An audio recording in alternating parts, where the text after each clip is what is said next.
Countdown.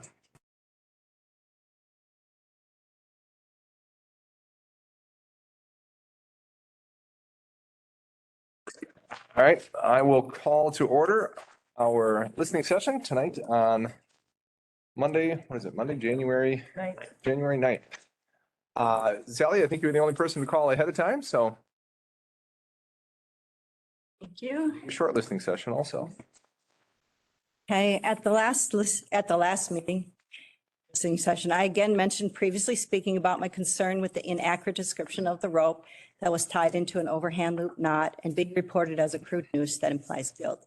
I then spoke about my concerns with the inaccuracy of the city and school joint statement in 2017, inaccurate testimony that was provided.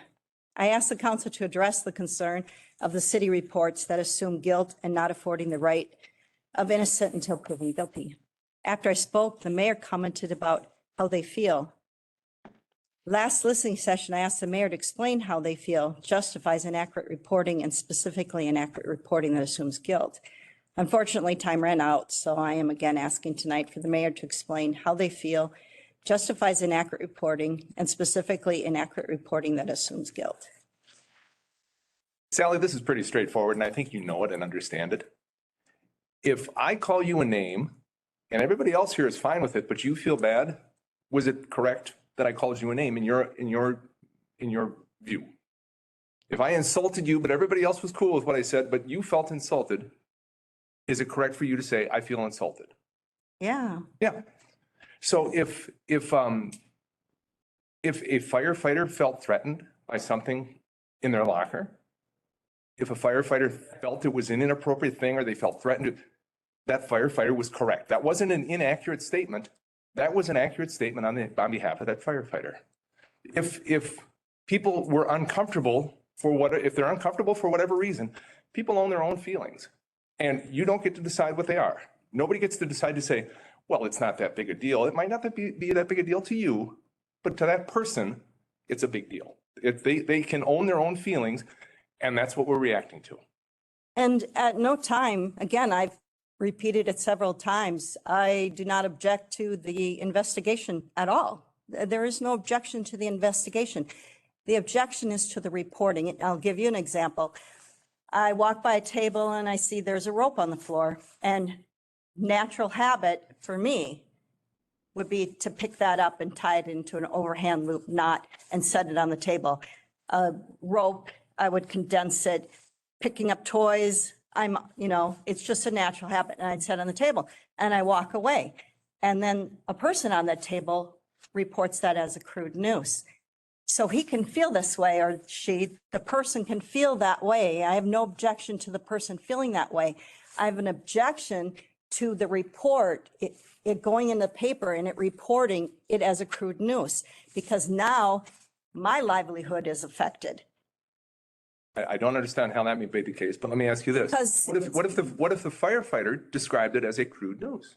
Then you say that firefighter described it as a crude noose and he felt it was a crude noose, and he has every right to feel that. It's when it gets into the newspaper, it needs to be corrected. It should have said, or when the city decides to put out a report, the report should accurately describe the knot as an overhand loop knot. It should be accurately described, because without describing it accurately, sure, this guy felt like that. The guy at the table or the person, whoever it was, felt that a crude noose had been dropped off when it was a simple overhand loop knot. My livelihood is affected because now it's the city's reporting this as a crude noose, when it's like, no, I just picked up a rope and tied it and walked away. I thought I was doing something good. I thought it was picking up. I was doing what is normal and natural.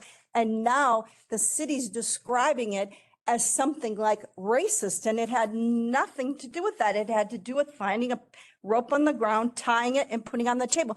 That does not discount the person sitting at the table. It accurately describes what was tied. It doesn't negatively impact me for the rope to be described accurately. It shouldn't negatively impact the person at the table for it to be described accurately. It makes no sense that the city puts out a report and it doesn't accurately describe the rope. Now, Sally, and okay, so you've said this a few times. I think we've addressed this at least 2 or 3 times. What we have here is a difference of opinion. You thought it was an inaccurate description. The city thought it was an accurate description. Duly noted, asked and answered. You thought it was an inaccurate description. What we put out, we thought was accurate. And that's where, I mean, we're not going to go back and change the past. That is what we thought, and that is what we moved forward with. So understand your point of view. Please understand the city's point of view. And let's move on, because that was now pushing 3 years ago, Sally. So, well, when you say pushing 3 years ago, working with the city, often it's not timely because you have to wait for reports, you have to wait for all the information, the data to come out, and then put it all together and make sense of it before you can come before the city. That was 3 years ago now, Sally. You had your opinion. The city had an entirely different opinion of it. We're moving on.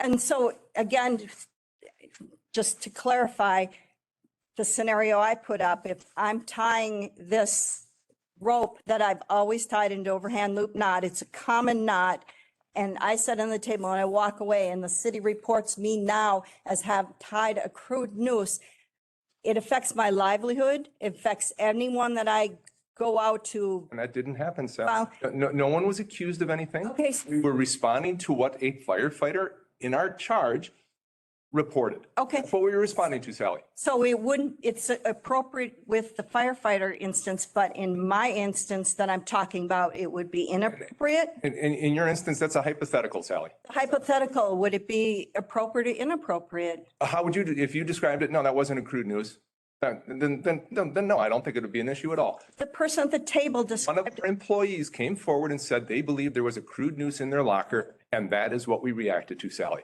you react, That way. and that's the concern. It's like step back, first, okay, question, let's move back a bit. Sally, we have asked and answered this question. Let's move on. I've got more questions. Did you see the rope? I saw a picture of the rope, yes. You did see a picture of the rope, and you saw it before a statement went out? Yeah. Okay, okay. And the firefighter had described it.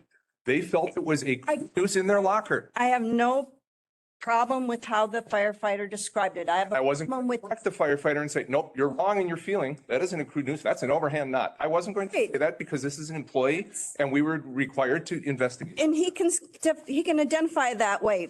For instance, if a witness saw a crime and they thought, Throw out hypotheticals. I'm talking about what actually happened. you earlier did a hypothetical when we started. You asked me a hypothetical. I asked you a question how it would fit, but I'm describing what actually happened. Right. And what actually happened, and I've described it countless times now, that is what happened. You have your interpretation of it. The city had an entirely different interpretation of it, and we were supporting a firefighter. It's been asked and answered, and it was 3 years ago, Sally. We're moving on. That's the problem is I see the city supporting the firefighter, but not the firemen. It's like you don't need to support. I mean, you support both of them with accurate information. You don't say the fireman was bad. You don't say the individual fireman is bad. You don't say the firehouse is bad. You report what was seen and it's investigated, and you leave out all of the assumptions. And I have a, Thank you for your interpretation of that, Sally. Thank you for that. We're moving on. That was 3 years ago. We made a statement. We have made a statement, and that's been resolved, and we're moving on. so asking those who represent me, you're equally comfortable with the city making assumptions about an incident.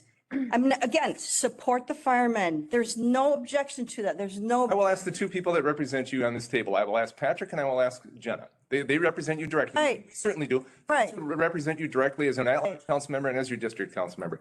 So if firemen were coming forward right now complaining about this and concerned about this, I would take it, I would want to hear their perspective and hear their concerns.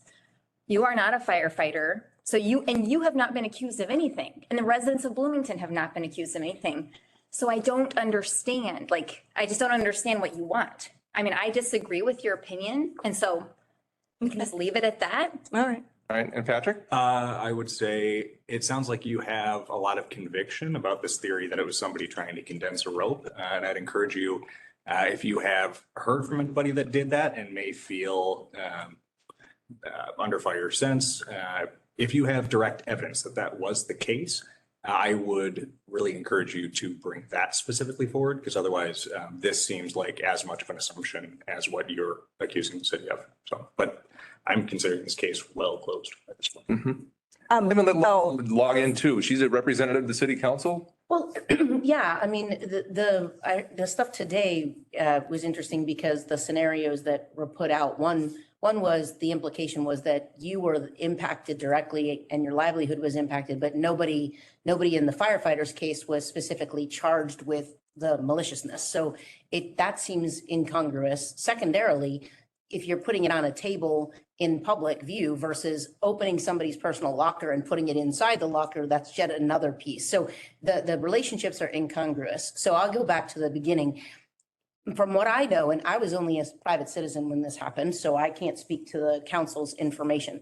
From what I heard, same as you, I never heard anybody in the fire department come forth and say that person, erroneously accused us of something, or, their take on that thing is bad. Especially considering a firefighter would definitely know the difference between those knots, as you described. I think somebody mentioned that, those knots are literally on the wall in most of the fire stations. And so a firefighter would know the difference, and that person's intention was brought to the city. So unless a bunch of other firefighters came to the fore and said, nah, that's not what we meant, we were playing a joke on him or whatever, unless that got resolved by other firefighters, I don't think we have any other thing to say about it, because I never heard anything in the public forum about any other firefighter either disagreeing with what happened or providing evidence otherwise. And now, we passed 10 minutes. No. That's our minimum time, so. Past 10. Past 10 minutes. And now Sally, and I want to take note here. The 4 council members here responded to your question. Yep. There doesn't seem to be any desire to move forward to somehow correct or follow your point of view. The question has been asked and answered, and we're moving on.